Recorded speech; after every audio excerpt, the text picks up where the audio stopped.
I remember the heat from the oven more than the warmth of Christmas that night, even though I was running a light fever and could feel it pulsing behind my eyes. My name is Evelyn Marshall. I was 36 years old, standing in my parents' kitchen in Fort Collins, Colorado, stirring gravy with one hand and steadying myself against the counter with the other.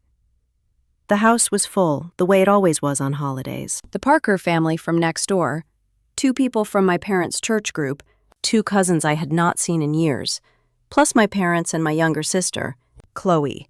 The kind of crowd that fills every seat and still spills into corners. My mom moved around nervously, straightening napkins and checking the rolls in the oven. But she kept glancing at me like she expected me to keep everything running. The truth was, I had done exactly that for years. No one noticed I was sick. Or maybe they noticed and simply expected me to push through. I had done it every other year. 10 Christmases in a row. I had handled the cooking, the decorating, the errands, the gift wrapping. This year, I had woken up with a fever, and still, I was the one basting the turkey while everyone else laughed in their living room. Before I go any further, tell me what you are doing while listening. I was standing over that stove, feeling the room tilt a little, when everything began to unravel. My dad walked in holding a half-finished glass of wine. Harold Marshall, 62 years old, broad-shouldered, always convinced he carried the hardest load in any room. He eyed the food, then eyed me. You are moving slow this year, Evelyn. Usually you are on top of everything. What is going on with you? I swallowed, trying to keep my voice steady. I am doing my best, Dad. I do not feel well. He waved a hand like he was shooing off a child. Everyone is tired. You just need to push through. A few minutes later, everyone gathered around the long dining table my mom set every year. The candles glowed softly. The tree lights flickered. From the outside, the whole scene probably looked like a holiday postcard. I slipped into my seat quietly, pressing a hand to my forehead as the fever thumped behind my eyes. People chatted over each other. The Parkers complimented the food. Someone asked Chloe about her work. Chloe smiled and talked like the whole night was made for her. I stayed quiet and tried to breathe evenly. Then my dad stood up with his wine glass raised. I had heard enough of his toast to know this one would not be short. I braced myself, leaning slightly back in my chair. He cleared his throat, looked right at me, and the room quieted. I think it is time we say something honest tonight. Evelyn has become a burden. We want to live without you. For a second, the world did not move. My ears rang. My face burned, but not from the fever. I waited for someone to speak up, to say he was joking, to ask what he meant. No one did. Instead, the room went silent. Then people lowered their eyes and smiled into their wine, as if cruelty was something you just sipped past. The Parkers avoided my gaze. My aunt took another long sip, and Chloe smirked, like she had been waiting for this moment. I felt the air in my chest collapse a little, but outwardly, I stayed still. I stood up. My chair scraped softly against the hardwood floor. No one asked where I was going, and no one said my name. I walked to the front door, grabbed my coat, and stepped outside into the freezing Colorado winter. The cold hit me full force, sharp and clean, cutting through the heat of my fever. Snow crunched under my boots as I walked down the driveway. Behind me, the house glowed warm and bright, filled with people who seemed perfectly fine with watching me walk away. For the first time in my life, I understood exactly where I stood in that family. I was not a daughter. I was not someone they cared to protect. I was simply the one who kept their world running. Out there in the dark, with my breath turning to small clouds in the air, I realized something deep and painful. They did not just take me for granted. They took pleasure in reminding me how replaceable they believed I was. I pulled my coat tighter and walked toward the streetlights, not knowing that this quiet step into the cold was the beginning of everything that came. By the time I reached Nina's house, the fever had settled behind my eyes like a heavy pulse. The walk itself was only a few blocks, but it felt much longer with the cold biting at my cheeks and my legs turning to rubber beneath me. Nina's porch light glowed softly in the dark. I climbed the steps, knocked once, and leaned against the railing to steady myself. The door swung open almost immediately. Nina took one look at me, and her face softened with concern. She was 40, sharp, warm, and the kind of friend who noticed everything, without needing an explanation. She reached for my arm and guided me inside. "Good Lord, Evelyn, you look like you are burning up. Sit down. I will get you something." Her house smelled like cinnamon tea and laundry detergent. It was smaller than my parents' place, but somehow felt 100 times more like a home. I dropped onto her couch, my body sinking into the cushions as she hurried away. When she came back, she handed me a blanket and a couple of cold tablets. I swallowed them with the warm tea she placed in my hands, letting the heat crawl down my throat. I did not tell her what happened at dinner. Not right away. She sat beside me, waiting patiently while I tried to catch my breath. After a few minutes, the words spilled out of me in broken pieces. My dad's voice. The room went silent. Chloe smirked. Me walking out without anyone trying to stop me. Nina listened without interrupting. When I finished, she exhaled slowly. "Evelyn, that is not a family. That is a workplace where you are the only one on duty." Something inside my chest twisted. I looked down at the tea in my hands, watching the surface ripple slightly. The truth was, this moment had been building for years. I had just refused to see it. I leaned back, letting my head rest on the couch cushion, and the memories came fast and heavy. 10 years worth.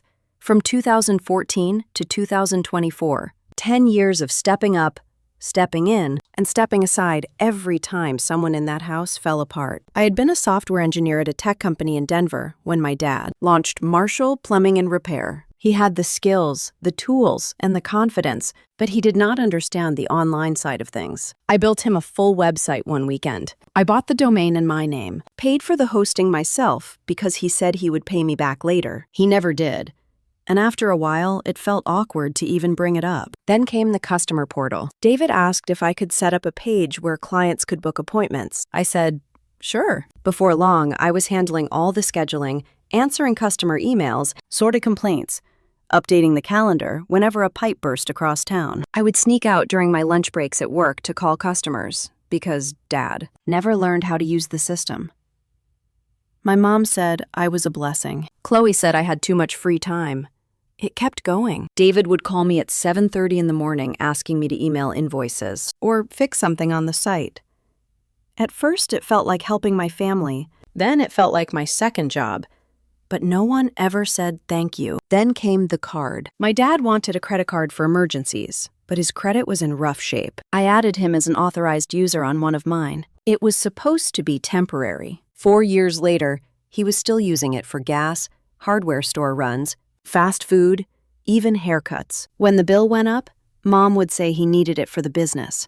Chloe would tell me to stop being dramatic, and if I ever hinted at removing it, Dad got quiet and cold for days. Meanwhile, Chloe's life was one long series of almost moments. She almost got a job, almost finished a portfolio, almost landed a contract. I cleaned her resume.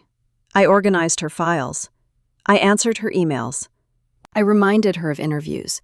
I even set up her portfolio site myself. She said I was better at that stuff anyway. I stared at the ceiling in Nina's living room, feeling the weight of a decade pressing down. It was the first time I had laid out the full timeline in my head. 10 years of saying yes. 10 years of carrying the things no one else wanted to touch. Nina watched me carefully. "Evelyn, do you see the pattern? They have never seen you as a daughter. You are the family assistant. The unpaid employee, the one they call for everything because they know you will always pick up." Her words stung because they were true. They slid under my skin, warm and raw, uncovering something I had tried not to acknowledge. It was easier to pretend my family loved me in their own way, that they were just stressed or tired or overwhelmed. But sitting here, wrapped in a blanket with a fever burning through me, the truth felt impossible to ignore. I thought of Mom, always smoothing things over, always telling me not to upset Dad. She had spent so many years tiptoeing around his temper that silence had become her form of support. I thought of Chloe, 5 years younger and somehow always treated like the fragile one. And then my dad, who believed any help I gave him was his right. The realization washed over me with a force that left me breathless. I had given a decade of my life to people who never once paused to ask what I needed. Nina reached over, resting her hand on mine. "They do not value you because they do not see you, and they will not change. You need to understand that. They do not think of you as family. They think of you as convenient. Her voice was steady, not cruel, but the truth hit me harder than Dad's words at the dinner table. For the first time in years, I let myself feel the full ache of it. The loneliness, the exhaustion, the anger I had swallowed so many times it had become part of the background of my life. I closed my eye, holding on to the warmth of the tea and the sound of Nina's quiet breathing beside me. The house was still. Outside, snow fell softly against the windows, the night stretching into silence. And for the first time, I understood just how much pain I had been carrying, and how much of it I had ignored. I did not know it yet, but this moment, lying on Nina's couch with a fever and a heart full of truth, was about to change the direction of my life in ways I never imagined. The next step was already forming in my mind. Quiet but undeniable, waiting for the fever to break just enough for me to see it clearly. I did not know it yet, but this moment, lying on Nina's couch with a fever and a heart full of truth, was about to change the direction of my life in ways I never imagined. I stared up at the ceiling for a long time, listening to the quiet hum of Mina's heater and the faint tick of her kitchen clock. My body ached with exhaustion, but my mind kept circling the same painful thought. I had spent years pouring everything I had into people who would not even lift a finger for me. Mina came back from the kitchen with a fresh cup of tea and set it on the coffee table. She looked at me with those steady eyes of hers and lowered herself onto the armchair across from me. "Evelyn, let me ask you something. If you vanished for one day, just one, do you honestly think your family would hold it together?" Her voice was soft, but it hit me with the force of a slap. I did not answer. I did not need to. We both knew the truth. She leaned forward, elbows on her knees. They lean on you because they know you will never push back, but they also believe you are nothing more than the help. They proved that tonight. I hugged the blanket around me, not sure if the shiver running through me came from the fever or from her words. Probably both. I could feel something shifting inside me, a pressure building. A line finally snapping after years of stretching too far. I sat up slowly, letting my feet touch the floor. The room wavered for a moment, but I steadied myself with a breath. Nina watched me carefully as I reached for my laptop bag. My fingers shook while I unzipped it. I pulled the laptop out and set it on my knees. The glow of the screen lit the room with a cold blue light. "Evelyn, are you sure you should be doing anything tonight? You are sick." "I know," I whispered, "but I cannot just sit here anymore. Not after what happened." I logged in. My hands trembled so much I had to type my password twice. The fever made it hard to focus, but adrenaline carried me through the fog. I opened the shared email account. Chloe never once maintained it on her own. I had been managing it for so long that the login felt like second nature. She always said she hated sorting through messages, and that I was quicker at organizing things. I believed her. I thought I was helping her build her future. When the inbox loaded, a new message sat at the top. My heart thudded. It was from Rachel Sanders, HR director at a marketing firm in Boulder. A polished, well-written message, inviting Chloe to a formal interview at 10 in the morning. The kind of opportunity Chloe had been talking about for months. Maybe the biggest interview she had ever gotten. She never saw it. She would not see it. Not unless I forwarded it. Not unless I did what I always did. Clean up after her. Hold her hand. Protect her from her own chaos. I stared at the glowing screen and saw Chloe at the dinner table, only a few hours earlier. The little curl of her lip, the smug tilt of her head as she watched me stand up and walk out. She had not said a word to defend me. She had enjoyed the moment. The burn in my chest deepened. A mix of betrayal and clarity. I moved my cursor to the settings. My breath steadied. My fingers stopped shaking. I changed the password. A long, complicated, random set of letters and numbers she would never guess. I logged out every device. Phone, tablet, laptop, all of it. Gone in seconds. Nina watched from the chair, her hands clasped tightly together. "Evelyn," she finally whispered. "What are you doing?" I swallowed hard. For once in my life, I am letting my family feel exactly what life looks like without me. I closed the email tab.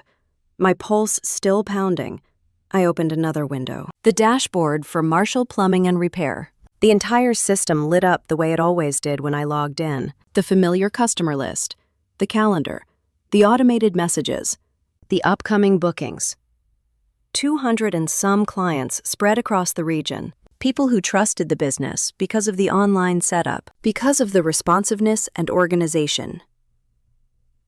Because of me, not my dad. My dad bragged for years about how the business was growing, how the online system made everything easier, how efficient his company was. He never once mentioned my name. Not to a customer, not to his church friends, not even to our family. He did not even know how to log into half of it. The truth pressed down on me like a weight. He built the pipes. I built the foundation. And not a single person at that dinner table cared. I scrolled through the customer details, seeing name after name, appointment after appointment, all the moving pieces I had kept running for nearly a decade. The realization flooded me with something cold and sharp. They had no idea how much of their world depended on me. Nina stood and walked closer, her footsteps soft on the carpet. Evelyn, maybe sleep on this. You are hurting. You are sick. You might regret something. I shook my head. No, I have regretted being quiet far too long. The room felt heavy and still as I closed the laptop halfway, letting the faint glow slip across my hands. If they want to live without me, I whispered, then I will let them try. The words tasted bitter and strong, like medicine that finally worked. The thought lingered in the air, steady and undeniable, as I slowly closed the laptop the rest of the way.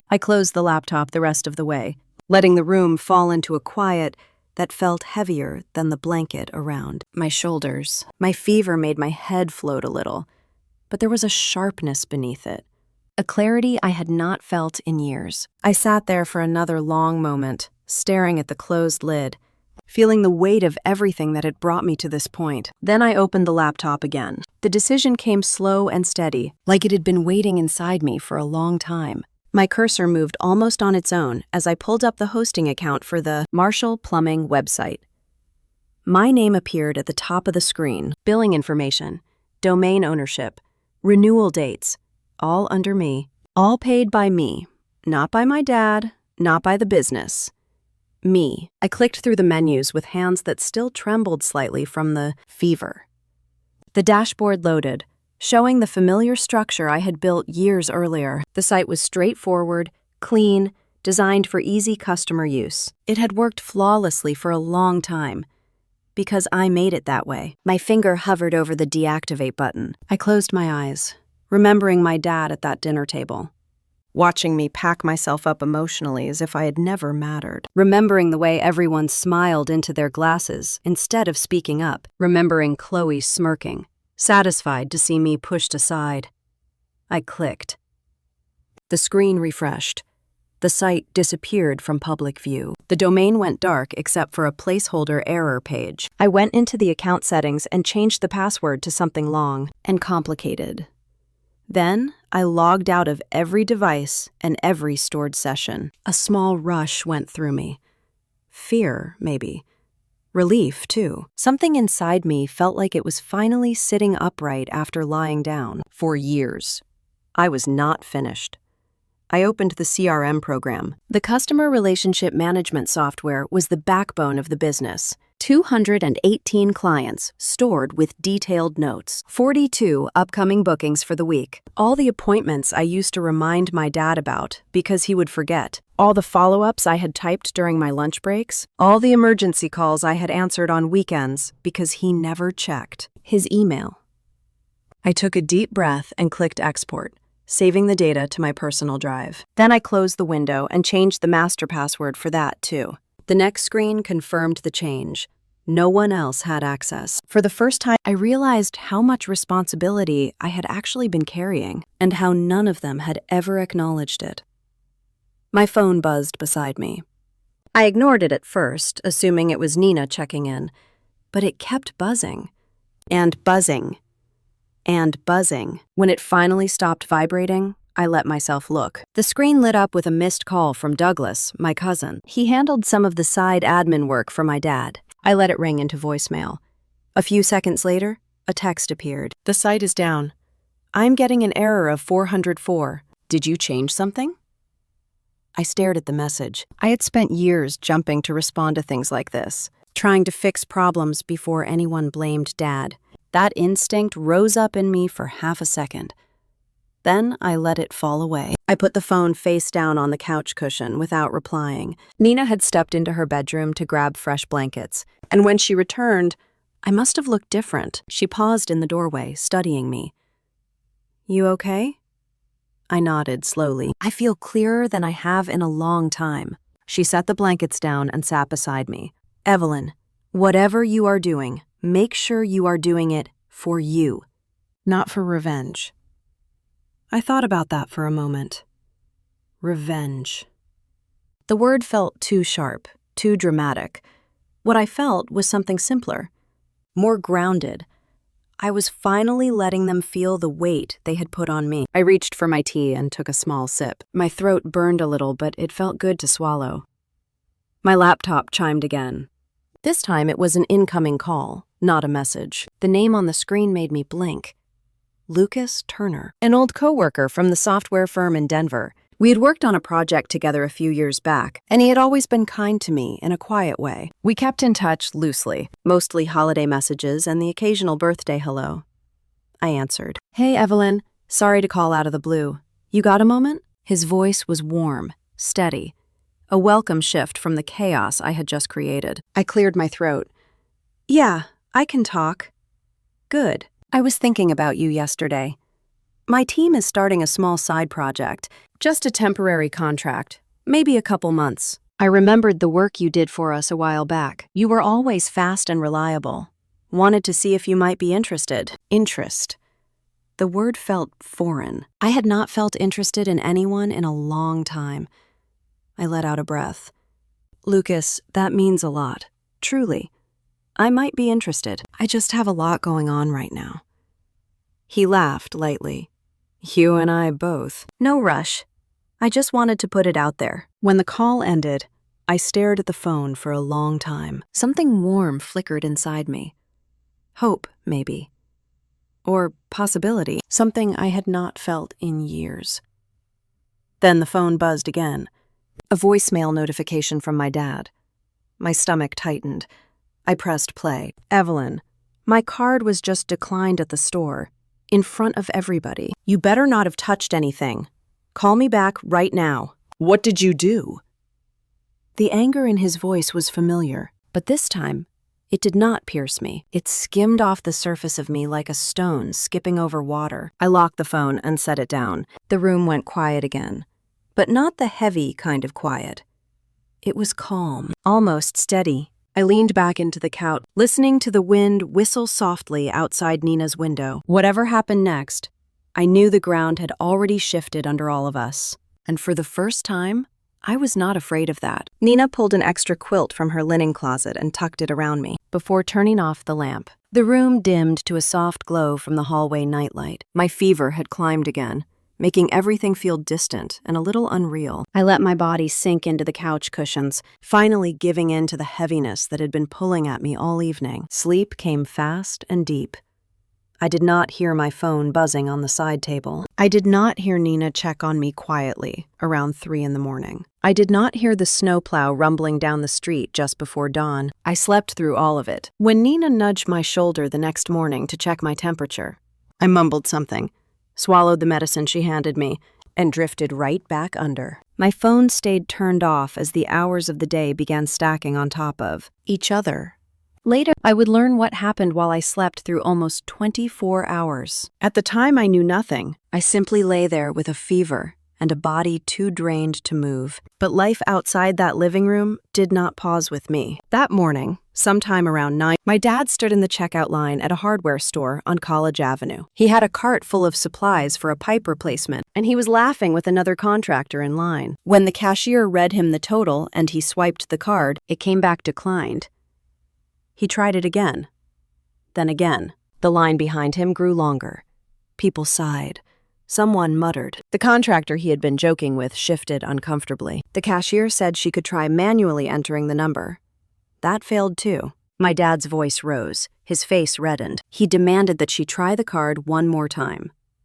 Declined. He finally stepped aside, furious and humiliated, pulling out his phone. He called me twice, then 5 times, then repeated the calls as if sheer force could bring the connection through. I slept through it. Around late morning, the calls shifted from my dad to customers. A dozen people tried to book emergency repairs on the website and were met with an error page. They tried calling, they tried emailing.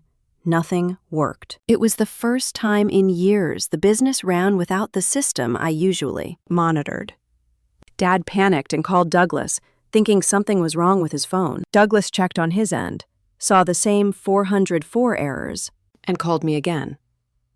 And again. He left a voicemail asking if the hosting service was having issues. I slept through that too. By early afternoon, the situation grew worse. Someone called the house directly and told my mom that their appointment time for a clogged kitchen drain had disappeared from the calendar. Another customer called saying the booking confirmation email link was broken. That was followed by another, then another. The website was the backbone of the business. Without it, people got irritated, suspicious. They called competitors. They canceled. They complained. My mom tried calling me 5 times. Then she texted that it was urgent. Then she tried again. I slept through those messages as well. Chloe's meltdown came next, somewhere in the middle of the afternoon. She had tried logging into her email to check a portfolio submission and found herself locked out. She tried resetting the password and could not. She tried again. When nothing worked, she called me. 7 times in a row. Then she called our mom, screaming that something was wrong with the account, and I needed to fix it. She told her she was expecting something important, that her entire week depended on that inbox. When she realized she missed the interview invitation and the deadline had already passed, she collapsed on the couch in tears. Mom kept trying to reach me. Keep dialing, keep leaving messages. I slept while her calls piled up in a silent stack. By late afternoon, Mom's voice on the voicemails shifted from anxious to scared. Then I got upset, then to plead. Dad was pacing the house. He blamed her for everything. He blamed me for everything else. Chloe cried in the kitchen and said she could not believe I would abandon them. Like this, all while I lay under a quilt in Nina's living room, breathing unevenly, the fever wrapping around me like fog. When the sun went down and the street lamps flickered on, Nina checked my temperature again. It was slightly lower. She placed a cool cloth on my forehead and told me to rest. She had silenced my phone the night before. She thought I needed to heal without interruptions. She had no idea how many calls had tried to push their way through. I finally woke up a little after 9 in the evening. The room looked unfamiliar for a moment as I blinked into the dimness. My body felt lighter, though the fever still clung to the edges of my mind. I pushed myself up slowly and reached for the phone on the table. It was still turned off. For a moment, I hesitated. The silence had been strangely comforting, like the world had stopped spinning. But then I pressed the power button. The phone lit up, vibrated, then buzzed so hard it rattled against the wooden table. Missed call. Missed call. Missed call. A flood of notifications filled the screen until I could not see the background anymore. 100 messages. 28 missed calls. My stomach tightened.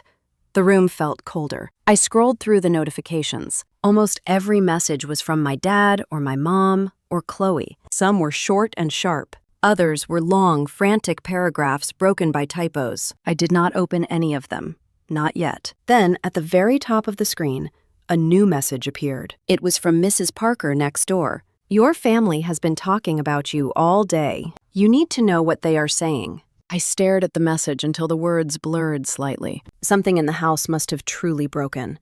And not just the business. I placed the phone down, my pulse slow but heavy, sensing that whatever waited inside those messages was going to drag me into a storm I could not avoid forever. The room around me felt strangely quiet, as if the walls themselves were holding their breath. Nina had stepped into the kitchen to brew tea, but even from here I could hear nothing except the faint hum of her refrigerator and the distant sound of a car driving through the snow outside. My fingers lingered on the back of the phone. I could almost feel the heat of all the calls I had ignored for a full day. Part of me wanted to slide the phone into my bag and forget it existed. Another part of me knew the truth was sitting inside those notifications, whether I liked it or not. I finally picked it up again, just long enough to open the message from Mrs. Parker. Your family has been talking about you all day. You need to know what they are saying.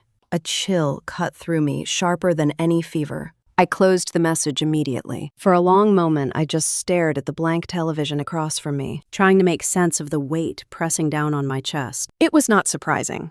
Not really. My family always cared more about how things looked than how things were. But the speed of it, the willingness to twist the narrative before I had even woken up, hit me harder than I expected. The soft creak of the floorboards made me lift my head. Nina appeared at the doorway holding 2 steaming mugs. When she saw my face, she stopped. "You awake?" She set the mugs on the coffee table and lowered herself onto the ottoman in front of me. Did something happen? I turned the phone so she could read the message from the Parker neighbor. Nina frowned, her eyebrows pulling together, then handed the phone back gently. They turned it on you, did they not? My throat tightened. I could only nod. Before either of us could say anything more, the phone buzzed again in my hand. A new message popped up from my cousin Susan. I hesitated, then opened it. Your dad told everyone that the business is falling apart because of you. He said you sabotaged the systems on purpose. People are repeating it all over the neighborhood. I am sorry. I do not believe them, but I think you need to know. My breath caught. Sabotage. That word slammed into me with a force that left my hands trembling. Sabotage. As if I had not spent almost a decade keeping that business alive. As if I had not built the entire online system from scratch. As if I had not answered hundreds of emails, kept thousands of dollars worth of work from slipping through my dad's fingers, or sacrificed half my free time to keep things functioning because no one else knew how. I lowered the phone and let it rest on my knee. My vision blurred for a moment, and I took several slow breaths to steady myself. Nina watched me with wide, sad eyes. Evelyn, they are trying to make you the villain. That is exactly what they are doing. I pressed my palms against my forehead and leaned forward, my elbows resting on my knees. I felt like the floor beneath me had tilted slightly, like the world had shifted under my feet without warning. Of course they turned it on me. Of course they did. This is what happens when people rely on you for everything. They start believing the world belongs to them because you are the one holding it together. Nina reached out and placed a hand on my shoulder. It was warm and steady. You do not deserve any of this. Not a single ounce. A tired, almost bitter laugh slipped out of me. It surprised even me. Nina, they have erased everything I ever did for them.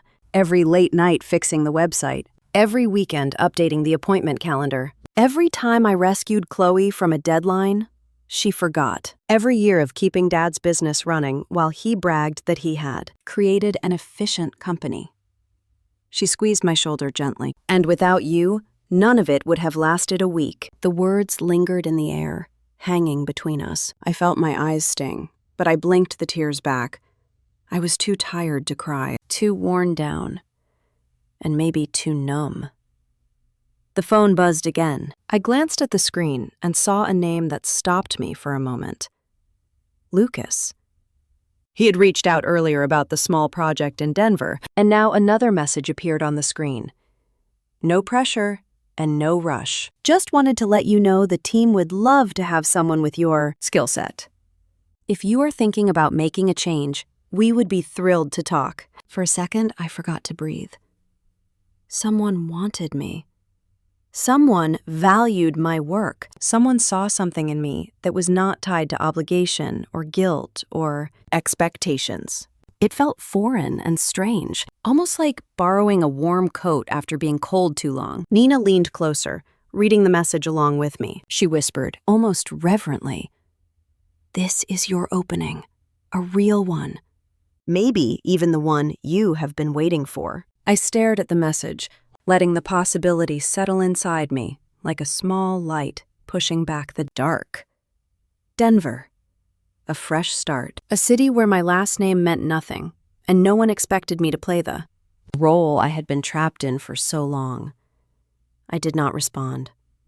Not yet, but the idea stayed with me, steady and warm. My eyes drifted toward my laptop bag resting beside the couch. Something tugged at me, a quiet nudge from a part of me that had been ignored for too long. Inside that bag was a document I had written 2 years earlier. A draft of something I had never intended to actually send. Something raw and honest and painful. Something I had written after another exhausting argument with my dad, when he accused me of not understanding real responsibility, while he overlooked everything I had done for him. I sat up straighter, pulling the blanket away from my legs. Nina watched me cautiously.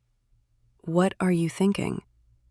I did not answer. I reached for the bag and unzipped it slowly. My hands trembled slightly as I pulled out the laptop and set it on my lap. The familiar weight of it grounded me. Nina whispered my name, almost afraid to break the moment. I opened the laptop.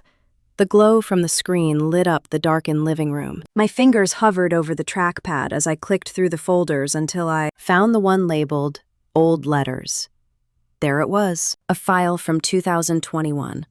I clicked it open. The first lines stared back at me, written in a shaky moment after a long night. It was a letter addressed to Riverside Community Church, a letter that detailed exactly who I had been to my family for the last decade. A letter that described my role in the business, the responsibilities I held, the financial support I provided, and the emotional labor I carried. A letter I had typed but never sent, because I kept hoping things would get better.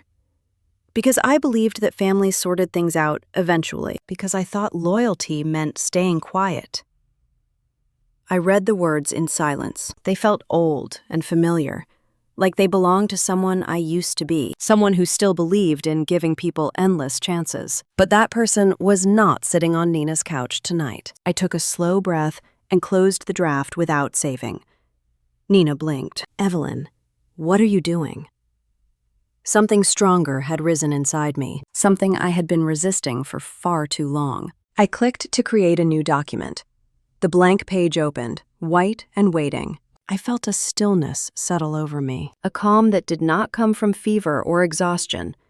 It came from clarity, from the truth, from finally accepting that I had a story to tell, a story that no one was going to bury under lies this time. Nina placed a hand over her mouth, watching me as if she were witnessing something sacred. My fingers touched the keys, and then, very quietly, very steadily, I began typing. The first line came out clear.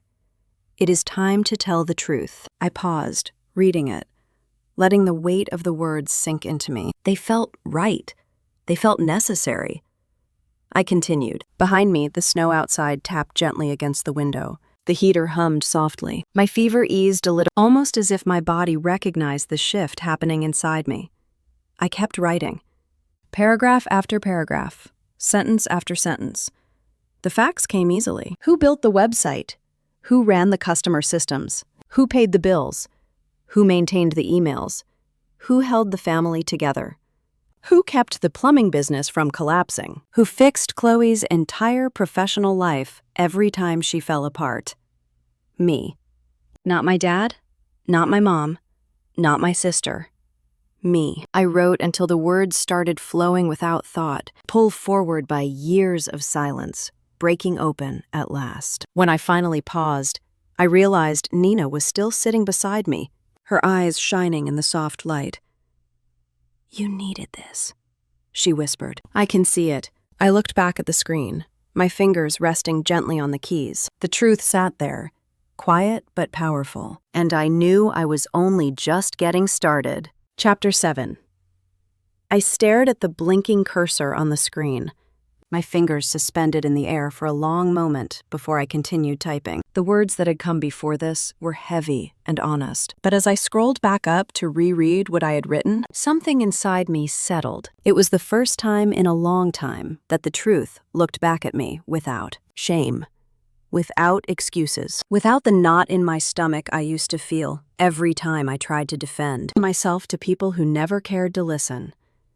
I inhaled slowly and kept typing. I addressed the letter to Riverside Community Church, the place where my family had always polished their image. For as long as I could remember, Sunday mornings were less about faith and more about presentation. My dad shook hands with every person near the front door, looking loudly about how hard he worked to provide. My mom smiled with a tightness around her eyes that only I ever saw. And Chloe floated from person to person as if she were royalty, all because our family gave time, money, and volunteered for every event. None of them ever mentioned that I was the one who created the church's volunteer scheduling system 5 years earlier. I had coded it during a sleepless weekend because our pastor mentioned the church was struggling with double bookings. Dad took the credit when people complimented it.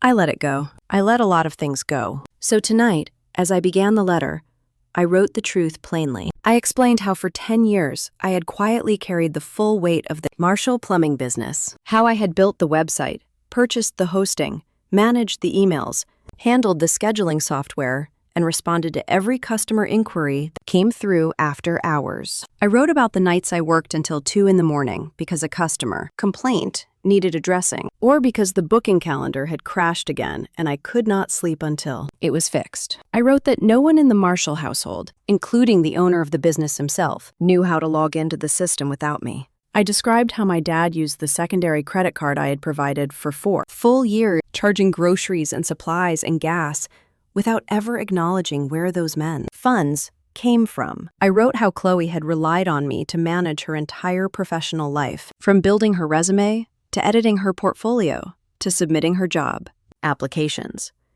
I typed the part that was hardest for me to admit, even to myself. I wrote that I had been treated like a servant in my own family, that I had been expected to work quietly, without recognition, without gratitude, and without boundaries, and that any time I tried to speak up, I was met with guilt or silence. My fingers shook slightly as I wrote about Christmas Eve. I did not embellish it.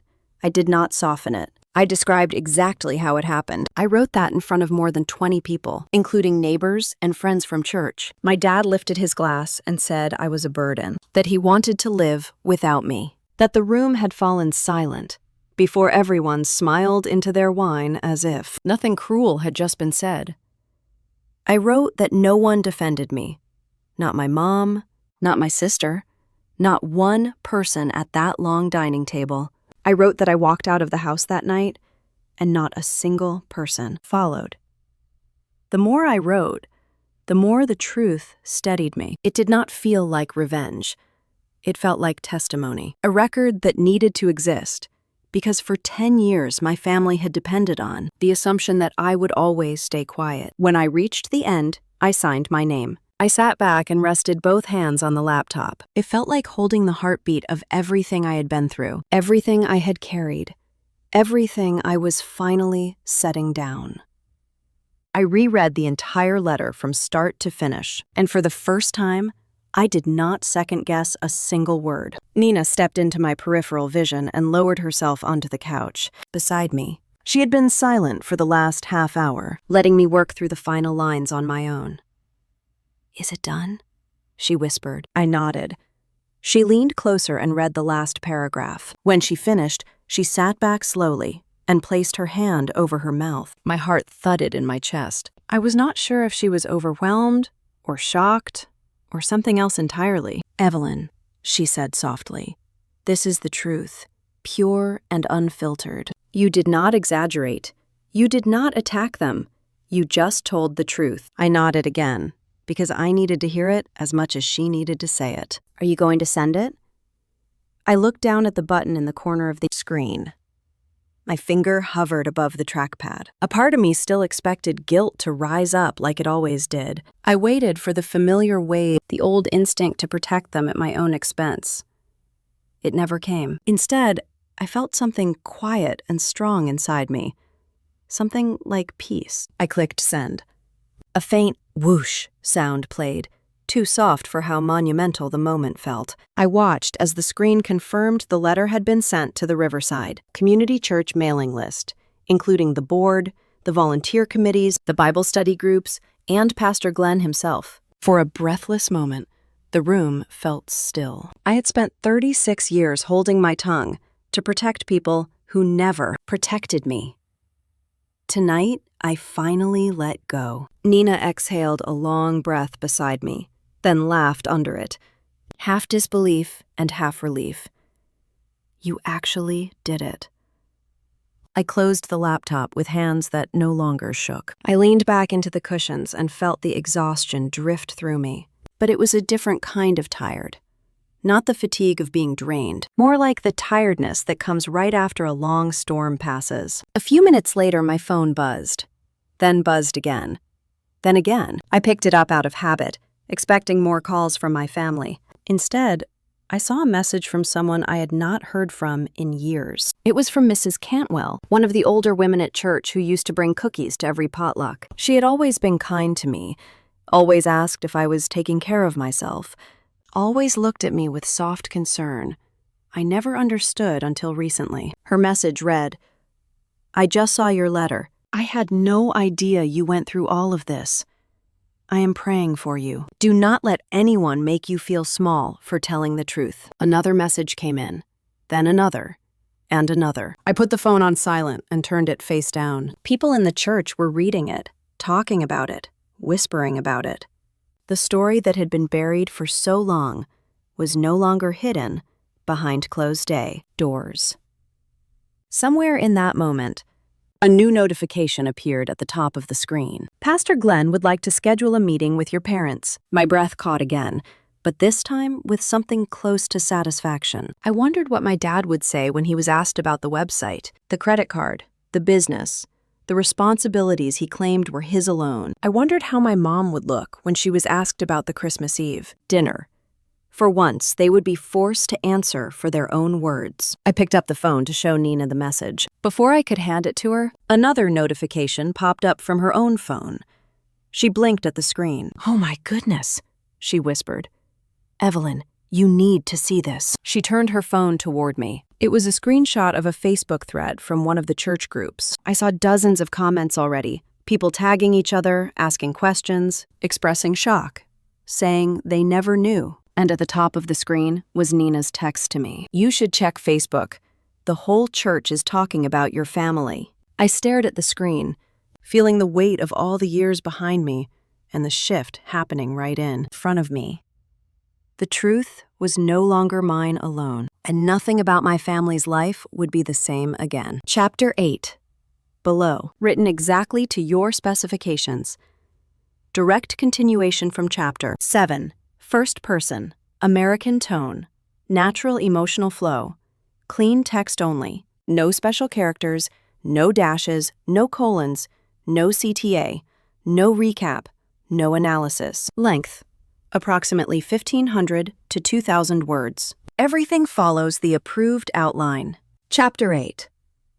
I sat on Nina's couch, with her phone still glowing in my hand, reading the flood of comments running across the church Facebook page. People were debating, asking questions, filling in memories of moments they suddenly realized made sense only now that the truth was out. Some were shocked. Some were sympathetic. Some seemed almost relieved that someone had finally said aloud what they had quietly suspected for years. And then there were the defensive comments from people who had always admired my dad's work ethic, insisting there must have been a misunderstanding. It was chaos, but it was the kind of chaos that grows whenever truth finally breaks along. Silence. I placed the phone down and rubbed my forehead. My fever had mostly eased, but my body still felt weak, like the weight of the previous days was slowly catching up to me now that the adrenaline had settled. Nina hovered beside me, watching me with a mixture of worry and something like pride. "You knew this would happen," she said gently. "The moment you sent that letter, everything started shifting." I nodded, though my stomach tightened. I had expected whispers or questions, maybe even irritation. What I had not expected was how quickly the ripple spread. Word traveled fast in our town, especially among church members who shared more than scripture each week. They shared stories, suspicions, impressions of who people were beneath the Sunday smiles. Before I could respond, my phone buzzed again. This time it was a message from Pastor Glenn. It was short. "Your parents requested a meeting. Please come if you are able." My heart thumped. I stared at the message for a long time. Part of me wanted to delete it and pretend it had never arrived. Another part of me wanted to walk into that meeting and stand in front of every person who had enabled my dad's image for so long. But I was tired. I was still sick. and I had nothing left to say to my parents. I typed a single reply. I will not be there. Within a minute, another message came in. Understood. The meeting is still happening. If there is any information you want represented, send it to me. I did not respond. Nina touched my shoulder softly. You do not have to go. It is not your job to defend yourself anymore.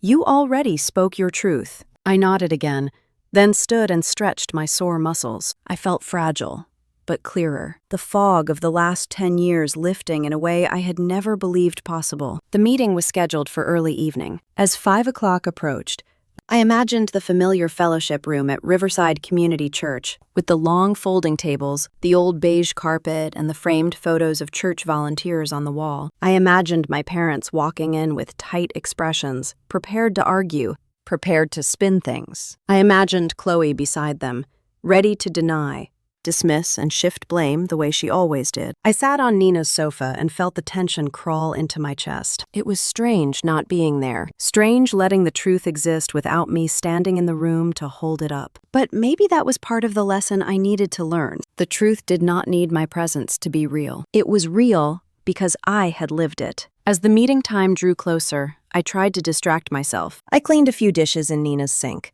I sorted the blankets on her couch. I even stepped outside for fresh air, letting the cold Colorado wind cool my heated face. Snowflakes drifted lazily from the darkening sky, settling on the railing in thin patches of white. The world outside was quiet, peaceful. It did not match the storm inside the church a few miles away. When I came back inside, Nina was stirring a pot of soup on the stove. She glanced over her shoulder. You are pacing, she said lightly. I forced a small smile. Guess I am nervous. She set the spoon down and crossed her arms. You should not be. They are the ones who are going to have to explain themselves. Not you. I knew she was right, but nerves are rarely logical. I sat at the kitchen table and clasped my hands together until my knuckles whitened. Time passed slowly, marked only by the ticking clock on the wall and the soft simmer of soup on the stove. Then, around 6:30 in the evening, my phone buzzed again. Nina's eyes shot to me. Is it about the meeting? I nodded and opened the message. It was from my cousin Susan. Just left the church. You should know what happened. I held my breath and watched as the bubbles appeared while she typed more. Finally, the rest of the message came through. It was bad. For them. My pulse jumped. Nina came to sit beside me. Read it out loud, she whispered. I swallowed and kept reading the next messages as they came through in quick bursts. Pastor Glenn asked your dad who built the business website. He said he hired a company years ago. My stomach twisted, but one of the deacons said he remembered you mentioning you coded it, yourself. I exhaled slowly. Then Pastor Glenn asked who managed the customer emails. Your dad said his assistant used to do it, and then your mom jumped in and said it was Chloe for a while. I clenched my jaw. The room got very quiet after that. Then the pastor asked them to describe the system. Neither of them could. I could almost picture it. My dad's tight expression, my mom's nervous shifting, Chloe's defensiveness cracking. It kept going. Next message. Then Pastor Glenn asked Chloe who wrote her resume, who updated her job applications. She tried to say she did everything herself, but she stumbled and, your mom, corrected her by accident. I closed my eyes for a moment, all the years of hidden labor rising to the surface. Pastor Glenn paused and said, and I quote, "It appears Evelyn has carried more weight in this family than anyone realized." A knot formed in my throat. Then he looked at your dad and asked him directly, who kept your business running when you did not know how to access your own systems? The next message was shorter. Your dad had no answer. Another message followed quickly. He said you exaggerated things in your letter. He said you made him look bad. But the pastor asked why no one in your family contacted you after Christmas, except to demand help. He asked why you walked out of the house that night. He asked why no one stopped you. My eyes burned with emotion I had been pushing down for days. Your mom started crying.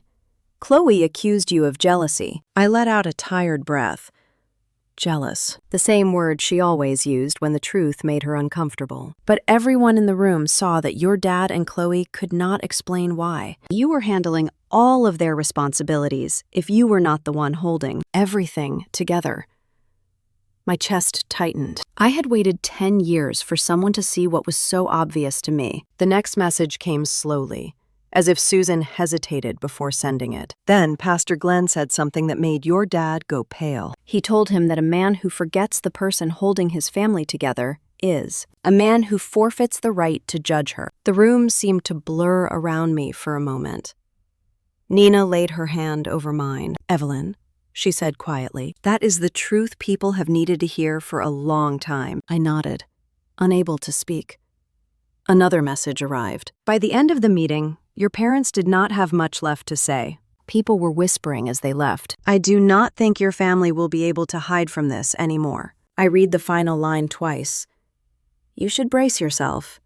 They are angry." I set the phone down and leaned back in the chair. My heart was pounding hard enough that I could feel it in my fingertips. The kitchen suddenly felt too small, too bright.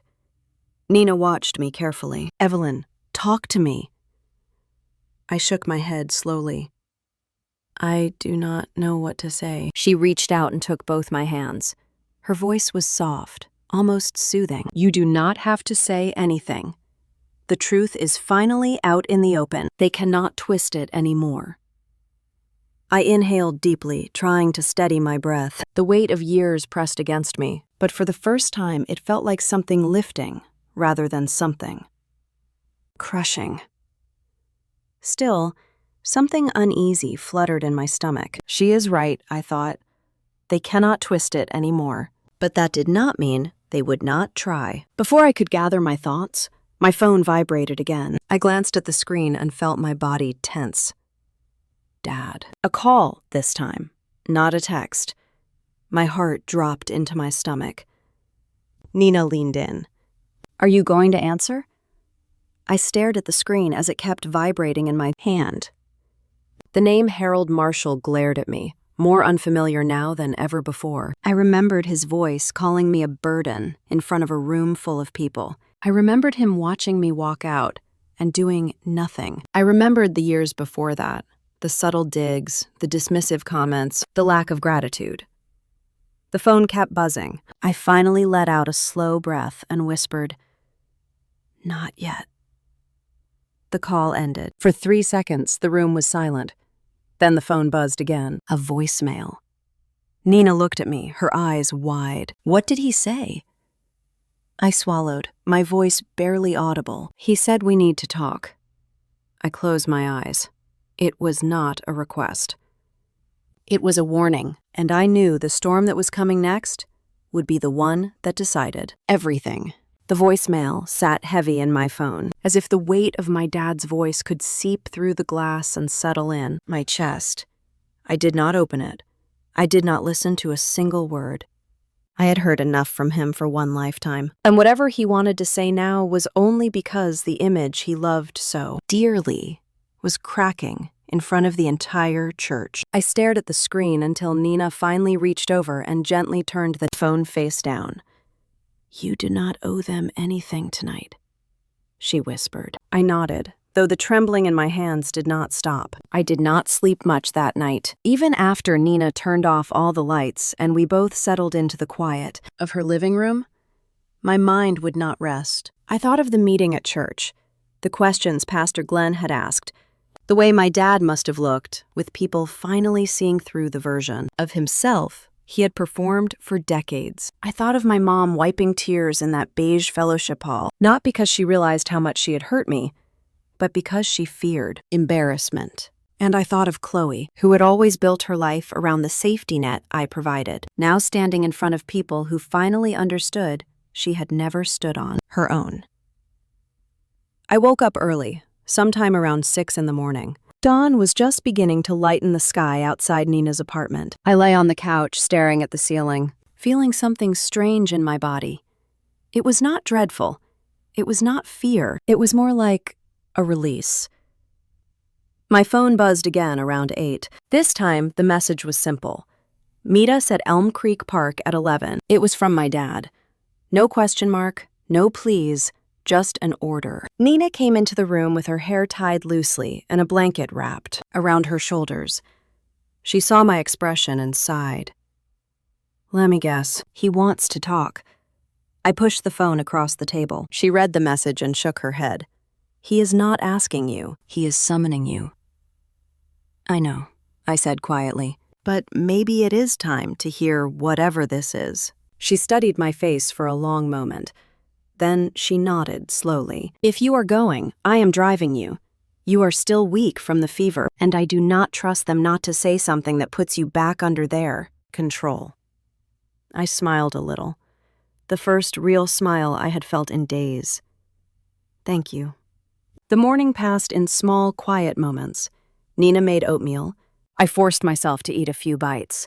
I showered and dressed slowly, choosing jeans and a soft sweater, something comfortable, something that felt like me. I tied my hair back, looking at myself in the mirror, and barely recognized the woman staring back. Not because I looked different, but because I felt different. I was no longer the Evelyn who walked out of that Christmas dinner with a fever and a broken heart. Not anymore. When we parked at Elm Creek Park, the air was crisp and cold. Snow dusted the tops of the trees, and a thin sheet of ice glimmered across the edges of the walking trail. The park was mostly empty, except for a few joggers and an elderly couple, feeding birds near the pond. My parents and Chloe were standing near one of the picnic tables. Just seeing them together sent a tightness across my chest. My mom looked older than I remembered, her shoulders slumped and her eyes swollen from crying. My dad's jaw was tight, his hands shoved deep into the pockets of his coat. Chloe stood with her arms crossed over her chest, shifting from foot to foot like a child who had been dragged somewhere against her will. Nina parked a little distance away so I could choose whether to walk toward them alone or ask her to come. I stepped out of the car and closed the door quietly. Do you want me to wait here or come with you? Nina asked softly. Just wait close. I will be fine. I walked toward the picnic table. My boots crunched softly in the snow. Each step felt deliberate, like I was approaching something I had been preparing for my entire life. My dad spoke first. His voice was controlled, but the undertone of irritation was unmistakable. Thank you for coming, Evelyn. I gave a small nod but did not offer any warmth. He did not deserve it. My mom stepped forward, wringing her hands. Sweetheart, she said softly, we are all very overwhelmed after everything that happened yesterday. People are talking, and we just want to clear the air. Cole jumped in immediately. This whole thing has gotten blown out of proportion. You made us look awful. My entire inbox is full of people asking what happened, and now I cannot even apply for a new job because I cannot get into my email. Her voice cracked on the last word, and she looked at me with a desperate, almost pleading expression. Can you please reset the password? I am begging you. I inhaled slowly, keeping my tone steady. Chloe, I did not destroy your email. I simply stopped managing it for you. You are 31 years old. You are more than capable of creating a new account and applying for jobs. Yourself. She blinked hard, as if she had expected anger, but not calm dismissal. But all my files are in there, she insisted. You had years to take responsibility for them, I said. You chose not to. That is not on me. My mom stepped closer, trying to smooth things over. Wonder, please. Chloe is going through a difficult time. We all are, and people at church are whispering. They keep asking us questions we do not know how to answer. I held her gaze. That is not my job to fix. My dad finally exhaled sharply, as if he had been rehearsing something he wanted to say. Look, Evelyn, I think you reacted too strongly. You were tired. You misinterpreted things. I know I said something hurtful that night. I should not have, but we are still a family. We can work through this if we all calm down. The casual tone of his voice sent a cold anger through me. Misinterpreted, reacted. Those were the words of a man who believed he could rewrite anything, as long as he said it with confidence. I straightened my posture. Dad, you stood up in front of nearly 20 people and called me a burden. You said you wanted to live without me. Those are not words anyone misinterprets. He shifted uncomfortably. His gaze flickered away from mine for a moment. I was frustrated, he muttered. You were not helping much that day. You were sick, yes, but the whole dinner was a mess. and I lost my temper. I kept my voice even. I was sick because I had been carrying this family for 10 years. You did not lose your temper. You said something you believed, and now you are regretting it only because people know what you said. My mother let out a quiet sob and covered her mouth. "Sweetheart, please," she whispered. "We are under so much scrutiny. The church board wants to meet with us again. They want explanations." I did not respond to her. I looked directly at my dad. "I did not sabotage anything. I did not destroy your business. I simply stopped doing the unpaid work I had been carrying for a decade." My dad's jaw tightened. "So you are not going to fix anything then? You are just going to let us fall apart?" I nodded once. "Yes. Each person can handle their own responsibilities now." He opened his mouth, but nothing came out. My mom reached for my hand, tears streaming down her cheeks. "Evelyn, please," she cried. "We need you, and we cannot have more people talking about us. This is humiliating." Something inside me finally settled. For years, I had carried guilt like a second skin. Now, hearing her say the quiet truth out loud, something shifted. Her fear was not losing me. It was losing face. I gently pulled my hand away from hers. "I am sorry you are hurting," I said softly, "but I cannot keep living my life as your shield." Chloe stepped forward with sudden anger.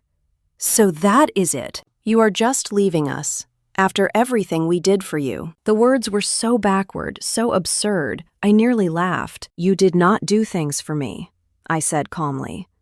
"I did things for all of you, and none of you saw it until it was gone." My dad's voice rose, deep and sharp. "We are your family." I held his gaze without flinching. "And I was your servant." Silence settled over the group. The only sounds were the crunch of snow as a runner jogged past and the distant rustle of wind in the trees. I stepped back at a single pace. It was small, but it felt monumental, like physically removing myself from the place I had been anchored for 10 years. "This is where I step out," I said quietly. My mom let out another cry.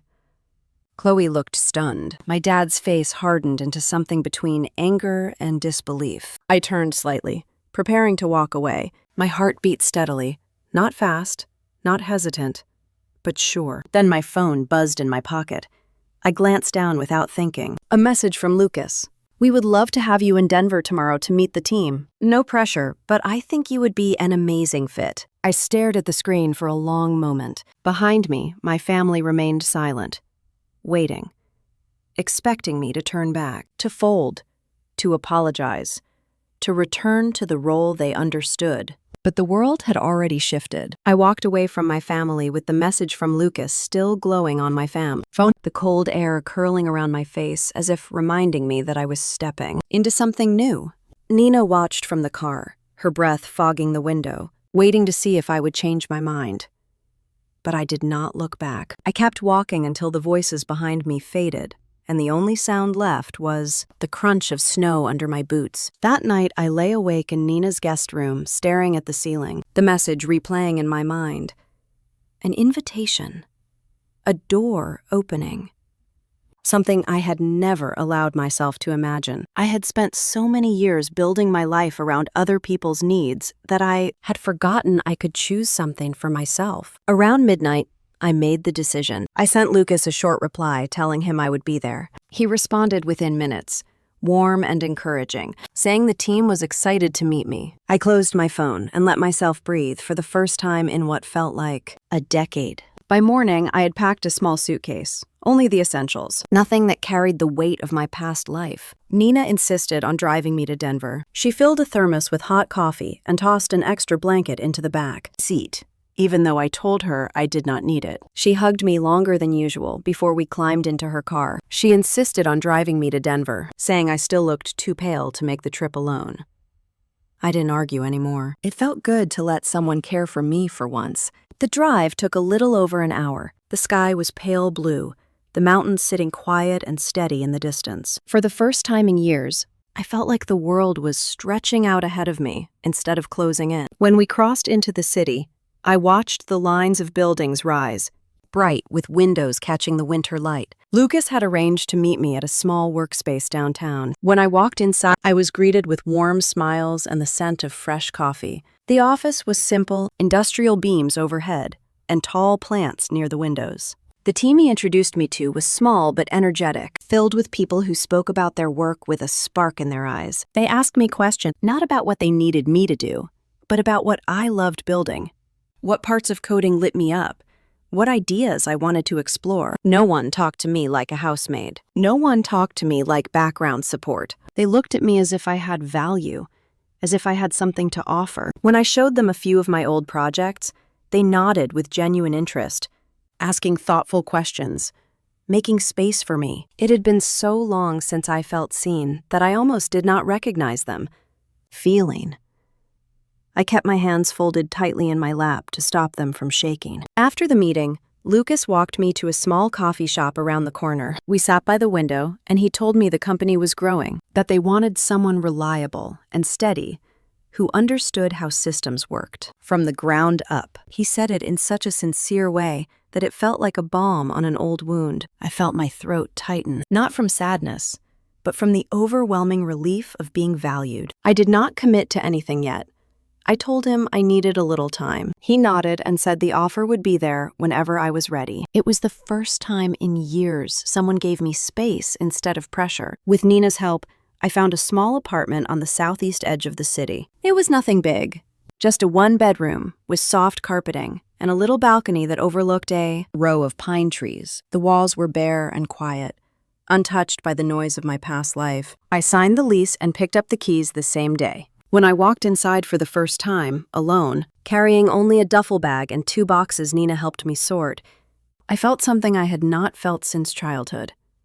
Safety. My breath came out shaky as I set the boxes down in the living room and looked around at the empty space waiting for me to fill it. I spent that first evening making the place feel as mine as I could. I folded clean sheets over the new mattress. I placed a small lamp on the nightstand. I brewed tea on the stovetop and watched the steam rise in soft curls. The silence was warm, not heavy. Every corner of the apartment felt like a promise. As I unpacked, I found a few old items I had thrown into the boxes quickly. A framed photo of me at 26, standing in front of my first tech conference. A faded notebook filled with sketches of website layouts I used to dream of building. A small plant I had rescued from a clearance shelf 2 years earlier. I placed the photo on the mantel, the notebook on my desk, and the plant near the window where the afternoon sun would reach it. For the first time in my adult life, every choice in this space belonged to me. That night, as I lay in my new bed, the quiet settled into my bones. I felt lighter, not because life was suddenly easy, but because I had finally stopped carrying the weight that was never mine to hold. Over the next few days, I worked with the Denver team on a trial basis. Each morning, I woke with a small flutter of anticipation. I walked to the workspace bundled in my coat, passing coffee shops and little bookstores, breathing in the sharp winter air. Inside the office, I found myself leaning forward in my chair, absorbed in lines of code, discussing ideas with people who listened without interrupting. The work felt good, clean, honest. I was building something that belonged to me. Meanwhile, messages from my family grew quieter.